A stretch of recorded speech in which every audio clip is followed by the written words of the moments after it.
dain visiems. Tai kom, pradedam 25 metų sezoną ir pradedam smarkiai atsinaujinį.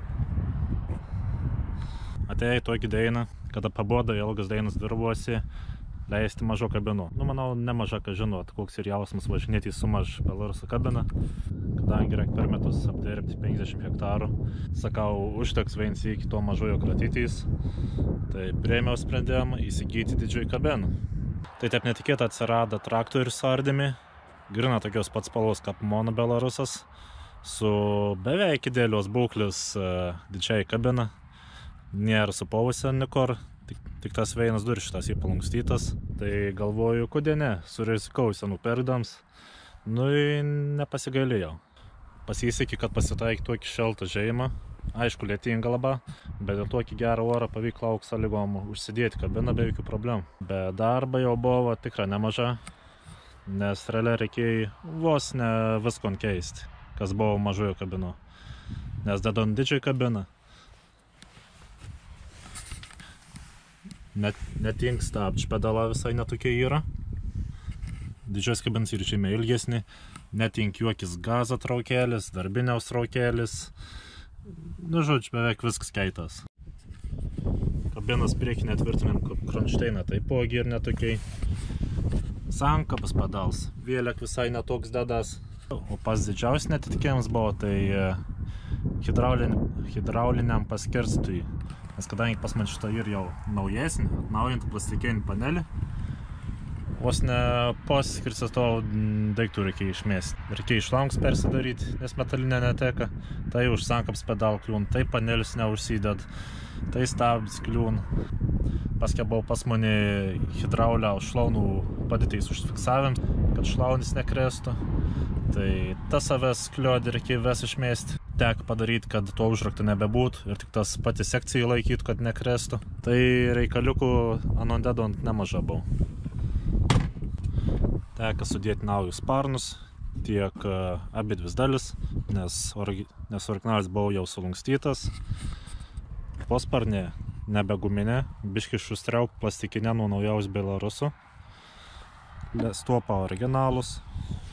Ir pačią kabiną neapsiribojau, patobulinau ir visą galinį pakabą. Tai sudėjau šlaunis nuo monobloką, įdėjau traukis nuo vakarietišką Belarusą, tai nebereguliuojamas yra, o ir šitą suka išpersik iš keitanos. Perkišti stovanos keitą, nesimaskaton. Tas toks traukis dėjau tam, kad į ateit galėčiau paimti obuolius nupjauti ir kablius prisivirinti. Tada, kada standės to šlaunis, galės lengvai padargus prisikabinėti su kablės. Spyrė taipogi nuo monoblok, tiek viens, tiek antras teleskopinė. Kad uždėti dar šlaunis, reikėjo ir įvairius prasitekinti gali obuolių. Tai irgi pasikrapštinėm buvo nemaža ir su šlaunim. Vedau viskas švaru, gražu, tvarkinga, neišdraskyta, panelė nesulaužyta. Lubas visas neišplyšusis, gražus, tvarkingas. Tik tas apatinis pamušalas yra išplyšęs ir akumuliatorinis. Bet čia paliksas rudenio persitrauk naują. Gal susitiesas dar garsas izoliacijai. Bet jau nepalyginti su mažai kabin. Kiek veitas ir viskų žymės smagiau bus darbautis. Išsyki jautas, kad mažesnis garsa triukšmas yra. Pečiuk sveik, viskon šilda. Viskas puikiai. Dar tik tą reikės pasitvarkyti. Pasikeis zuikį vėžlį.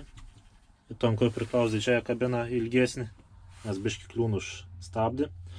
Ir nors būtų persikelti pėgiurčiagą. Iš centrą čia į šoną. Bet čia viskas eigo. Paliks į sezoną galą. Parsivežiau naują jūrinį plokštį. Darysam prikabelę naują dogną. Nes per 8 metus naudojama jau senas tropinė prakiora. Tai naujų yra 15 mm storiaus. Original buvo 9 mm. Bet kadangi kainas buvo panašus, tai paėmiau storesnį. Ilgiau tarnaus neprakiorus.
Nu va, pasikeičiau naują dogminį prikabelį, nes jos iš seno į funierus išves nieger nebebuvau. Gabalas išėjo, skylis prasimuš. Tai per 8 metus jau turėjau dasibaigti. Senais buvo 9 mm storiaus, o naujas ir 15 mm storiaus. Tai reikia tikėtis, kad da 8 metus be problemų laikys.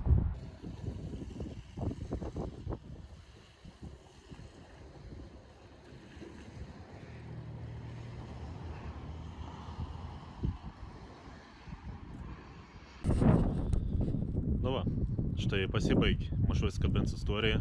Kadangi buvo labai tvarkinga, tai metalą neatidavė vanos. Iškeliau pas kitą tvarkingą ūkininką ir pratęsana ten savo gyvenim dainas.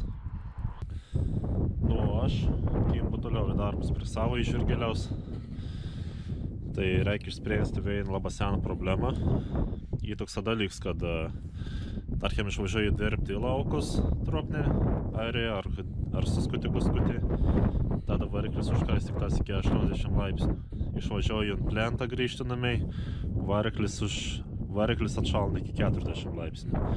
Tai tokių čiūdų neturėtų būti, nes iš tikrųjų turėtų būti, kad šitą kokius 10 minučių paberbėni traktorių ant laisvų apsukų, joms turėtų užšelti iki 8 laipsnių ir laikyti ant temperatūrų pastovę, o ne šokinėti ten turėtų. Tai įtaru, kad bėda bus termostati, nes yra susenasias Belarus termostatas bėda, kad naus koks vienas iš 3 teveik. Tai bandysim spręsti šitą bėdą, o sprendimas bus toks. Nupirkau naują Belaruso termostat korpusą. Čia yra atnaujintas modelis 2 dalių nuo naujų Belaruso. Ir termostats jau dedas normalesnis, toks kaip mašininis. Tai daug kas įsidėjo kuolėnų, kad vis normaliai pradeda veikti. Tai tiesam ir bandysim žiūrėti, kaip veikia čia. Tai po pirmą nusileisam kraują.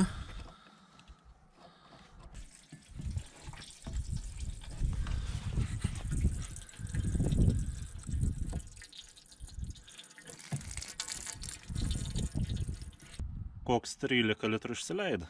Panašiai teikia ir telpa į radiatorių. Reikia bandyti šlangus nusimaustyti.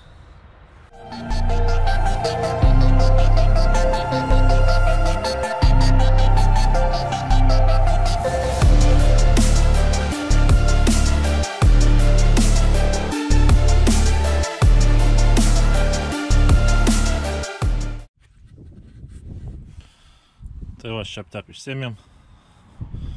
Šitas senovinis SSR laikų termostas koks būdavo. Ir pagrindinė lyga, pats termostats. Nes nėra pirkti normaliai veikianti. Ir per anon visą aušinimo sistemą gribaun. Tai jums užsidar, tai neatsidar. Tai vat.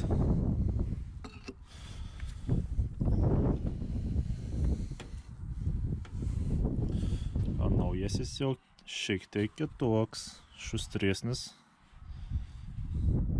Matysim, kaip čia veiks. Prieš sukant varžtus pasitepam būtiną varį tepalų.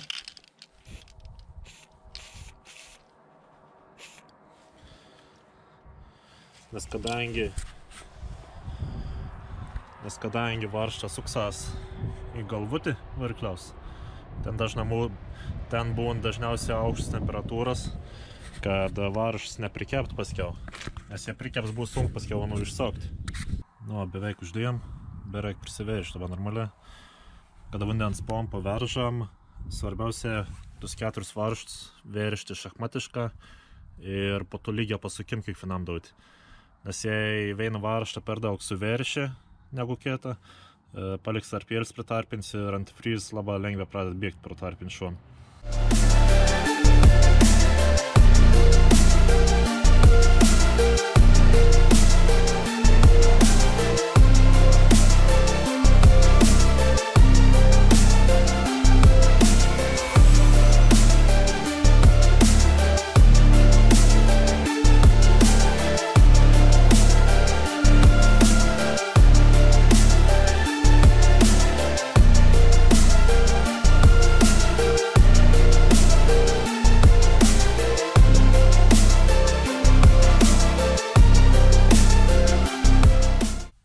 Rate apsimovęs šlangus, kadangi naujas korpus čia didesnis, tai reikia senų šlangus biškį pritrumpinti.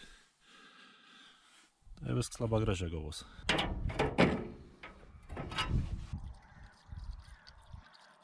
Bandysim pasikarti, žiūrėsim, ko dabar temperatūros rodiklis rodys. Pasijunkiam po pirmą, pasišildyti. Nors ir nėra šalta, +4, bet sen nebebuvom sakorts, tai bus reikia biškį akumam, kad bus šaltas variklis pakart.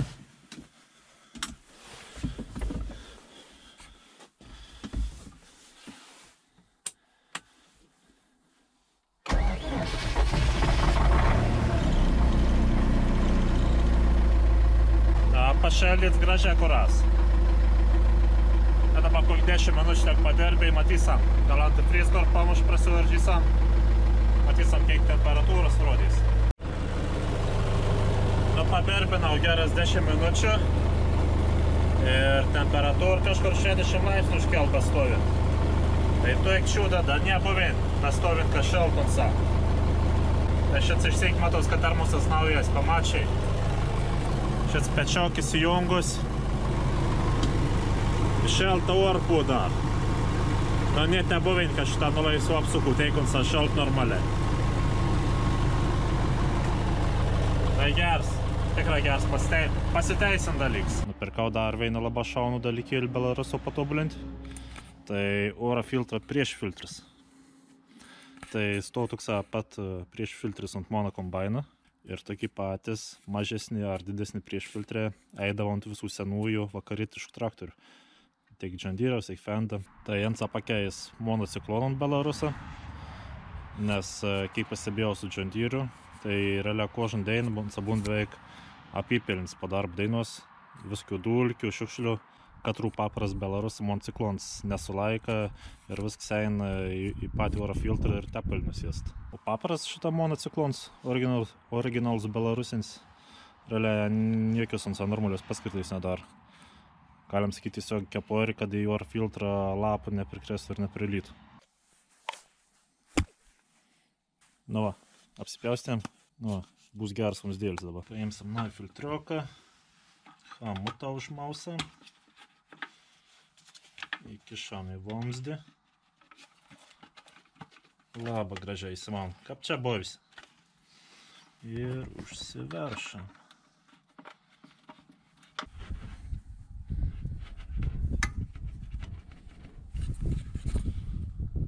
Gražu. Kaip čia bovis. Galėjai Baltarusą išsiek tokį svaryti iš fabriko, bet nepasimoka ne iš vakariečių. Ten patim tobulintys. Dar biškį pasitobulinam. Turiu veinu palaidą šlangą su greitu jungtim. Ir nanir pririem prisuk, tai sunku jie nuikės šlang, kad reikia sujungti. Tai nupirkau tokį šitą laikiklį vienam šlangau ir suksamės nusparint, kad būtų patogiai šitą junginėtys.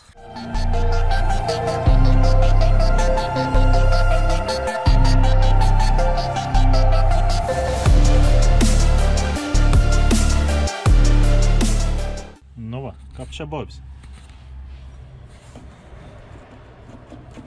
Labai tvirta, labai gera. Reik tikėtis. Nu, purva nuo padangos, manau, nenulauša. Nu, pamatysim, eigo, ką bus. Tai kol kas šiam sykiau tik teik. 25 sezonas dar tik prasidėjo. Tai nusimato dar daug įvairių darbėlių, katras su jumis visas pasidalinsiu. Taigi, jei patek šits video, paspausk like, paspausk subscribe. O jeigu nori su manim pabendrauti apie techniką ir apie ūkį, parašyk komentarą po video arba susirašyk Instagrame. Tai kon šiam sykiau tik teik. Iki.